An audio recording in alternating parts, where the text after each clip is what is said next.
এরপরে আসতেছে ইতিকাফ। ইতিকাফে বসার চেষ্টা করবেন। এরপরে ইতিকাফের যেই 10 দিন, ওই 10 দিনের মধ্যেই কিন্তু কদরের রাত। 1000 মাস টানা কেউ ইবাদত করলে যা পাবে, ওই কদরের এক রাতে ইবাদতে তার বেশি পাবে। আল্লাহর কাছে তওবা করি, আল্লাহ আমরা রমজানের একটা রোজাও যেন তোমার হক আদায় করে রাখতে পারি, ছুটিয়া না যায়। আল্লাহ তুমি কবুল করো। তারাবির নামাজ 20 রাকাত যেন বা জামাত খতমে কোরআন করতে পারি, তৌফিক দান করেন। জোরে কান আয় আল্লাহ, কোরআন দেখে দেখে দেখে দেখে একটা খতম কমপক্ষে যেন পুরা রমজানে করতে পারি, তৌফিক দান করেন। আয় আল্লাহ, মেহেরবানি করে ইফতারি নিয়ে যেন নির্বিঘ্নে আপনার কাছে দোয়া করতে পারি, তৌফিক দান করেন। আয় আল্লাহ, সাহারির টাইমে 2 রাকাত কমপক্ষে তাহাজ্জুদ পড়িয়া কান্নাকাটি করে দোয়া করার তৌফিক দান করেন। আয় আল্লাহ, ইতিকাফে বসার তৌফিক দান করেন। আয় আল্লাহ, কদর মনে করিয়া পুরা রমজান আমরা ইবাদতে কাটাবার তৌফিক দান করেন। গুনাহমুক্ত হইয়া জাহান্নাম থেকে মুক্তি পাইয়া নেক আমল করিয়া তাকওয়া অর্জন করার, গুনাহমুক্ত হওয়ার তৌফিক আমাদের দান করে। রোজার মাধ্যমে গরিবের হক আদায় করো। বড় লোকেরা রোজা রাইখা একটু অনুভব করো না খাইয়া থাকার কষ্ট কেমন। গরিবেরা যে না খায়া কষ্ট পায়, তুমি একটু রোজা রাইখা অনুভব করো গরিবের কষ্টটা কেমন। অতএব গরিবের ব্যবস্থা করো, সহযোগিতা করো। গরিবের এই সাহায্য করাটাই বড় লোকের জান্নাতে যাওয়ার পথ। জান্নাতে যাওয়ার সহজ পথ গরিবের সহযোগিতা করা। সহযোগিতা একটা হলো নফল, আর একটা হলো ফরজ। নফল যে কোনো সময় দান সদকা করেন। ঈদুল ফিতরের দিন সদকায়ে ফিতির দিবেন, এটা ওয়াজিব। আর একটা হলো ফরজ, যাকাত আদায় করা। গরিবের হক, এটা আপনার হক না, এটা খাইবেন তো বিষ খাইলেন।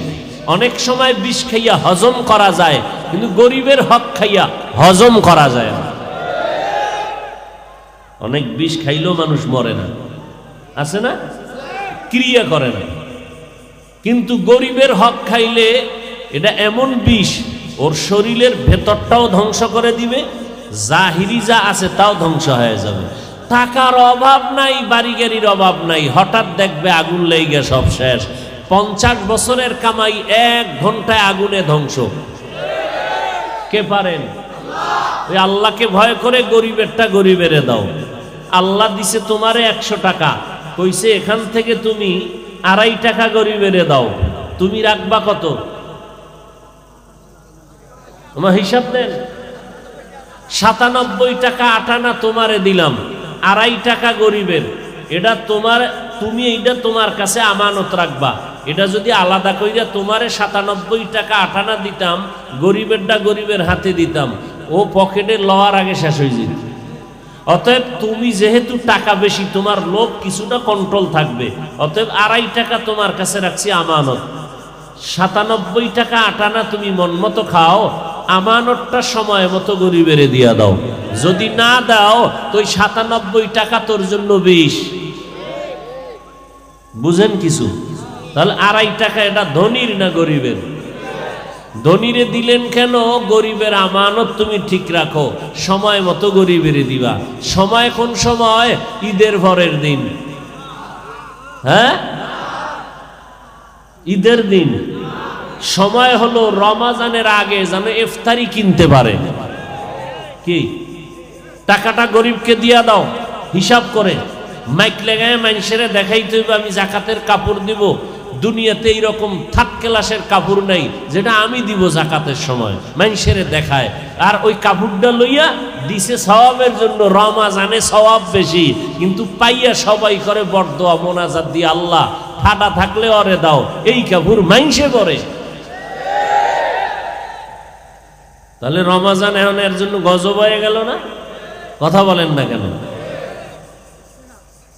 দিছে সওয়াবের জন্য, এখন বরদোয়া করে। যেই কাপড়টা পায় বাড়িতে যাইতে যাইতে শুধু বরদোয়া।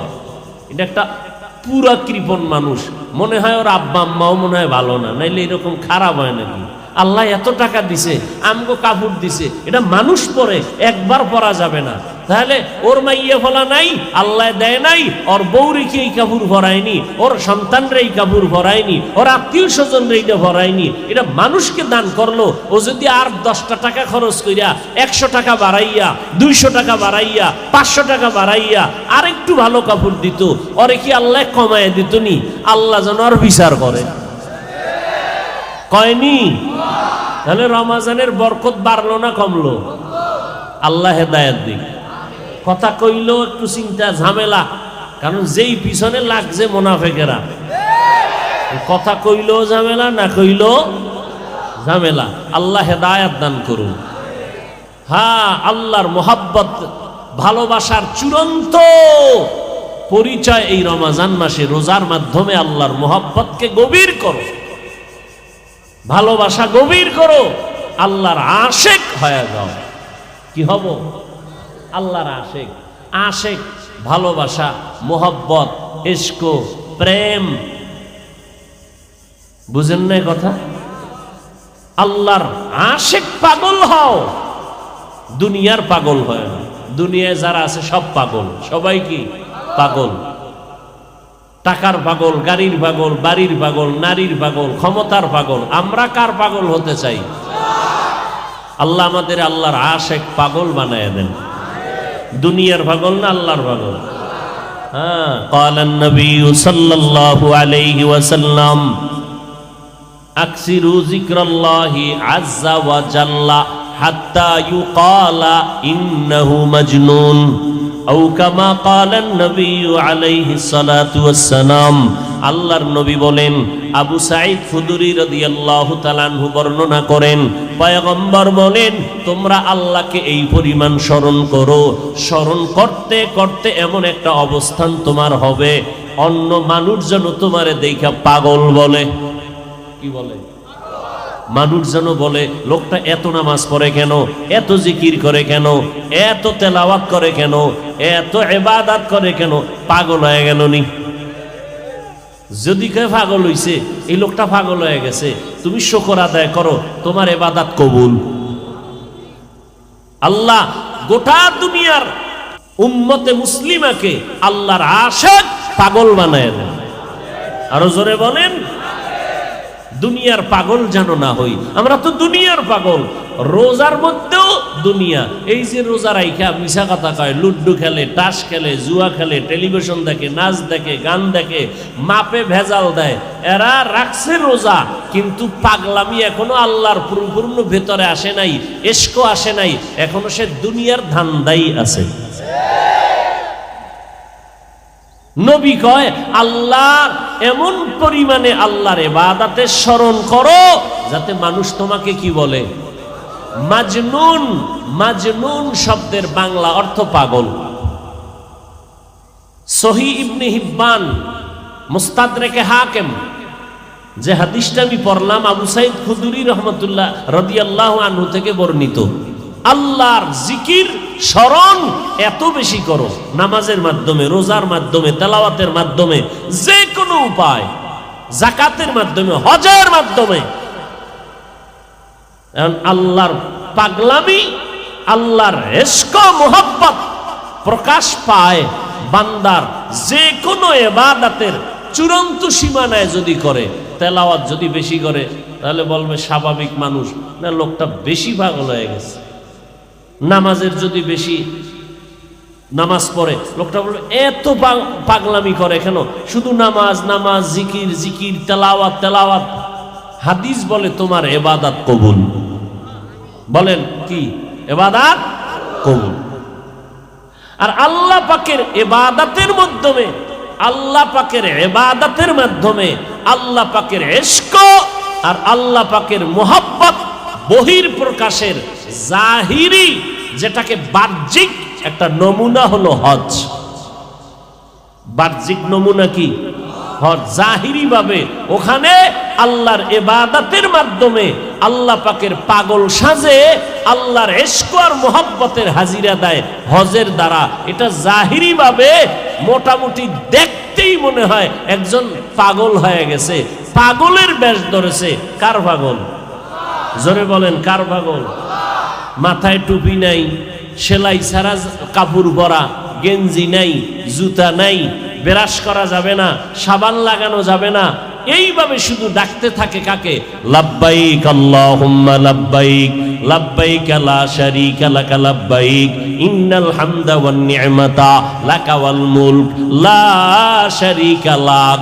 আল্লাহকে ডাকতে থাকে, ধনীও ডাকে আল্লাহর হাজির, আল্লাহর ঘরে আমি হাজির, গরিবও ডাকে আমি আল্লাহর ঘরে হাজির, রিকশা ড্রাইভারও ডাকে আমি আল্লাহ তোমার ঘরে হাজির। দৌড়ায় আর হাজিরা দেয় আল্লাহ তুমি আমার ডাকে কবুল করে নাও। বাংলাদেশ থেকে হাজিরা আনা, সারা দুনিয়ার হাজিরা, কে কালো কে সাদা, কে ধনী কে গরিব, কোনো আওয়াজ নাই। আল্লাহ পাকের ইশকের বহির প্রকাশ ঘটাও লাব্বাইকের আওয়াজের মাধ্যমে।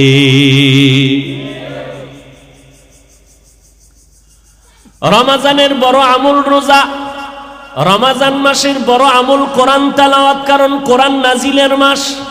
কমপক্ষে আলহামদু থেকে শুরু কইরা অন্নাস পর্যন্ত একটা খতম দিবেন। কয় খতম? বেশি না কমের পক্ষে? কয় খতম, কয় পারা পড়ছেন খবর আছে কারো? জিগাইলি কইবে পারি না, পারি না কয় আল্লাহর কাছে মাপ পাইবেন। দুনিয়ার সব আকাম পারলেন, ভালো পারলেন, ক্ষতি পারলেন, কারো উপকারও করতে পারলেন, ক্ষতিও করতে পারলেন, দুনিয়ার সব করতে পারলেন, কোরআন শরীফটা পারবেন না কেন? 11 মাস ব্যস্ত ছিলাম। রমাজানে তারাবির পরে 1 ঘন্টা দিলে আপনার সমস্যা কি? ফজরের পরে 1 ঘন্টা দেন, তারাবির পরে না পারলে, অথবা জহুর পরে 1 ঘন্টা ইমাম সাহেবকে বলেন ভাই আমার একটু কোরআন শরীফটা শিখায় দেন। মাত্র 20 দিন টাইম কোরআন শিখার। কয় দিন? মাত্র 20 দিন। আপনি এই সুযোগটা পায় ছাড়েন কেন? আল্লাহর কোরআনের তেলাওয়াত সাহাবায়ে কেরাম 3 দিনে কোরআনে খতম করতেন। আল্লাহ পাকের প্রিয় বান্দারা 1 রাতে 1 খতম করতেন। এটা বুঝার মতো মেধাও তো নাই যে এটা 1 খতম কেমনে হয় 1 রাতে, 3 রাতে 1 খতম কেমনে হয়। ওরে আমার মাওলার কুদরতে সব সম্ভব। আল্লাহ চাইলে সব হয়, বান্দা চাইলে কিছুই হয়। কমপক্ষে 1টা খতম কোরআন। ও বাবারা, যারা পারেন না তারা তো এতটুকু আল্লাহর কাছে বলতে পারবেন, আল্লাহ কোরআন শরীফ তাকাইয়া পইরা পারি না লাইনে লাইনে 1টা খতম দিতে, তবে আল্লাহ একটা সুযোগ পাইছিলাম 20 রাকাত তারাবি হইরা একটা খতম করার। তো যারা 20 পড়ে না কপাল তো আরো খারাপ যে একটা খতমও দিতে পারলো না। ওমরে ফারুক 1 খতম দিলেন, তারাবির মাধ্যমে কোরআন খতম চলতেছে। এই সুযোগটাও ছাড়বেন না। আর একা একা কোরআন পড়বেন, মা বোনদেরকেও পড়ার জন্য বলবেন। 1 খতম কোরআন কমপক্ষে যেন হয়। হুজুর 1 খতম মানি 27শে কদর যেদিন হবে, ইমাম সাহেব বয়ান টয়ান কইরা যখন মোনাজাত দিবে, কাগজ আর কাগজ 13টা স্লিপ, বলে হুজুর এই স্লিপ কি? আমার আম্মাজান খতম করছে 20, আমার বোনের খতম 26। আরে আমরা আলেম হইয়াও 2 খতম দিতে ঘাম ছুটে গেল। একজন মহিলা 26 খতম কেমনে দিল এটা তো বুঝে আসলো না। 50 খতম, 30 খতম, 23 খতম, 13 খতম কেমনে দেয়? কয় হুজুর আপনি মাসালা জানেন না? একবার আলহামদু, 3 বার কুল হুয়াল্লাহ তো একটা খতম হয়ে যায়। মহিলারা কত তাড়াতাড়ি কোরআন পড়তে পারে এটা আমগো জানা নাই। কথা বলেন না কেন? একজন হাফেজ সাহেব বাথরুমে যাইব আর খালি টাইম মতো খাইবে, আর কোনো কাম নাই, শুধু কোরআন পড়বে। সেও তো 10 খতম 20 খতম দেওয়া, তার জন্য খবর হয়ে যাবে রমাজান। আর এইটা কি কোনো হাফেজ সাহেব পারে যে শুধু খাইবে আর ঘুমাইব, বাথরুমে যাইবে আর শুধু কোরআনই পড়ে? এরকম কেউ আছে নাকি? 2 খতম, 3 খতম, 5 খতম দিতে খবর হয়ে যায়। 1000-এর মধ্যে একজন পাওয়া কষ্ট হবে যে রমাজানে 5 খতম দিছে। আর আম্মা জানেরা 26 খতম দিয়া কদরের রাত্রে কাগজ লেখা পাঠাইছে। আর ইমাম সাহেব যদি এই বয়ান করে আমি যেভাবে কইছি, তাতে ওই হুজুরের চাকরি ঈদের পর বিদায়। কারণ হুজুরগো চাকরি টিকায় রাখে আমগো ম্যাডামরা, মা বোনেরা। ভাতটা ঠিক মতো দেয়, স্বামীরে বুঝায় খবরদার হুজুরের লাগে উল্টা পাল্টা করবা না, ভালো বয়ান করে।